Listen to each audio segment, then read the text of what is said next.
Seamless digital patterns are some of the easiest digital products that you can create and sell. Right now, you'll find a lot of trending under this grand millennial style. It's this really beautiful, clean, and vintage style with lots of bows, gingham, flowers, stripes. It also includes similar colors like these light baby blues, soft pinks, and greens. You'll see a lot of these include the bestseller tags and also popular now tags. These are all listed in the first page of Etsy. In this video, I'll walk you through the easy steps to create this particular trend and how to make your set cohesive along with mockups to showcase your patterns. So let's go ahead and jump in. So first we're going to jump into Kittl and create a new project. And under DPI, first we're going to change this to 300, and then we're going to go up to the size and change this to 3400 by 3400. So down here in this little input box, this is where we're going to add our prompt to create that seamless pattern. At the bottom left, you will see a little style tab. You could select pattern and explore some of these styles, but we're actually going to just jump directly into the prompt box and ask it to create a seamless pattern for us. This second tab right here, this is an AI model, and each of these AI models cost tokens right here. So you just want to keep that in mind. They do have Nano Banana 4K, which is a really great AI model, but it is kind of pricey. And you do get a set of AI tokens down here, which you could always add more. But I usually like to select Seedream 4.5. It doesn't waste too many AI tokens, but it still provides really good quality designs.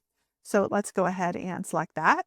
And you could go ahead, add your prompt right here. But first, I actually want to generate a set of prompts in ChatGPT to make sure that everything is really cohesive and works so we don't waste a lot of AI tokens. So let's jump into ChatGPT. And down here, I'm going to ask it to create a set of 12 prompts for the Grand Millennial style using baby pinks, soft blues, and soft greens. So I wanted to include various types of patterns for a good mix. The patterns can include flowers, bows, gingham, flourishes, stripes, and dots. So let's go ahead and see what it comes up with. So it's generating a really nice list that we could easily copy and paste into Kittl. So it definitely has come up with various types of patterns as well as sticking to the same color scheme. So let's go ahead and start copying and pasting this into Kittl. I'm going to paste this in here. And as you can see, it's asking for a seamless pattern. I'm also going to select two images because I want to generate two different versions. And this way I could choose the best variation. Click generate. So it created these two variations. Feel free to use both or just choose one. So I'm actually going to click and drag these over to the side out of my artboard. And I'm also going to test it out to make sure it's an actual pattern. So what I like to do is select the pattern, click on the little duplicate icon, and hold shift and move it out here. So if we zoom in, it looks like it's not a continuous pattern. So let's get rid of this one. So we're going to click duplicate, going to move it over here. So it looks like it's pretty seamless. I'm actually going to click and drag and duplicate these over here so we can make an entire pattern. So that looks pretty good. So we're going to keep this one. And another easy way to check this is to upload it to a pattern checker. So I'm just going to click on quick export to download the PNG. And then I'm going to go to pattern.ai/seamless checker. So this is free to use. So we're going to upload our pattern right here. And it's going to repeat it. And you can also zoom in just to make sure all of the edges are seamless and there's nothing kind of wonky going on. So I like to double check it outside of Kittl just to make sure everything looks good. So since this has passed our test, we're going to keep this one. And then I'm just going to resize it in this artboard. All right, let's duplicate this artboard. We're going to duplicate it 6 times. And then I'm going to duplicate this again because we're going to have 12 patterns total. So just delete each of these.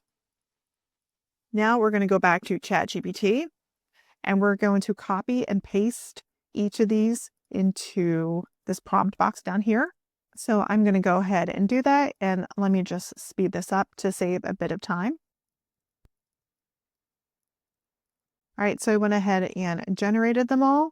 Let's zoom in a little and take a look to make sure everything looks good and cohesive. So we have a nice mix of stripes, gingham, bows, flowers, and even this really cute patchwork quilt design. So again, I'm just going to double check to make sure everything aligns nicely. That looks really great. I'm also going to export them and upload them to Patterned AI just to make sure everything is seamless. Now, this particular one might not be seamless, so we probably don't want to use this one. So this is why I created 2 variations for each prompt, just in case one of them turned out a little wonky. So with the amount that we generated, I decided to double up the actual set. So instead of 12, we're going to now have 24, which is always better in the customer's eyes. But I did want to show you, a lot of times it is kind of hard to create a gingham pattern using AI, because if you duplicate it here, you see it's not totally seamless. So let me show you how to actually create that on your own. So go up to the artboard, and then down here, we're going to select a rectangle and make sure it goes up to the edge and down, and make sure it's flush to the edges. And then I'm just going to copy the color from this particular design, and I'm going to duplicate it a bunch of times. So I'm just going to move each duplicated rectangle flush up against each other. All right, so now that we have all of our duplicated rectangles, I'm just going to go through and delete every other one until we have this nice striped pattern.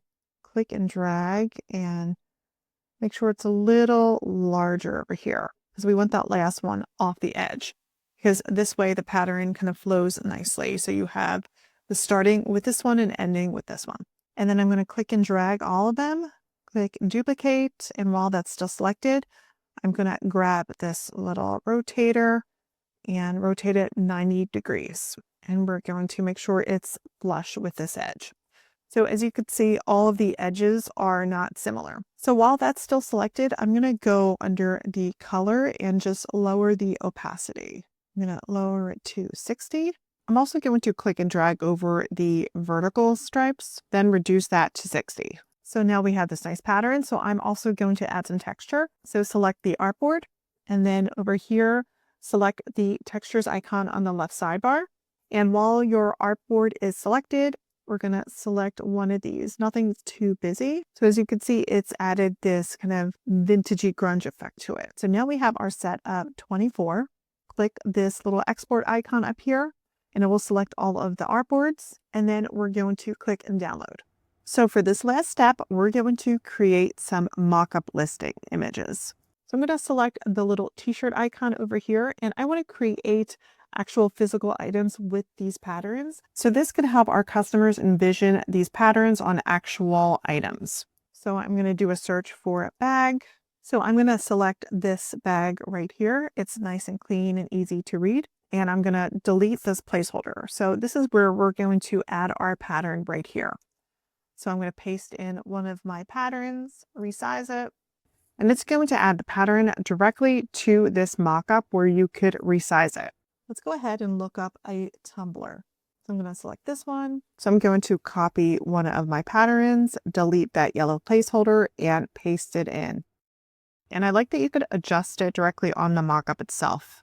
So now we have 2 mockups that we could easily use in our Etsy listing. So let's create another one. So I want to add it to something homey like a pillow. Let's select a mockup that's super clean. And again, we're going to copy one of our patterns and paste it into the placeholder, and then just adjust it on the actual mockup itself. So already we have some nice examples of how our patterns can be weaved in.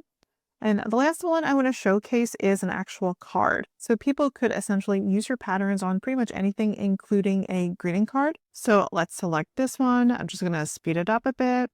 And then I'm just going to mock up almost like a fake thank you card, and then also use a pretty script font. And last but not least, I'm going to include my final mockup. We're going to list the actual size, the DPI, and the amount of patterns that we get. And then you could easily just replace this particular mockup with any type of seamless pattern style and just change the name up here along with the font style. If you want to make these patterns, make sure to go to Kittl.com and sign up using my code DMCYT. You'll save 25% on all plans. Before you leave, don't forget to hit subscribe. And if you want to watch more tutorials like this, click on one of these videos right here.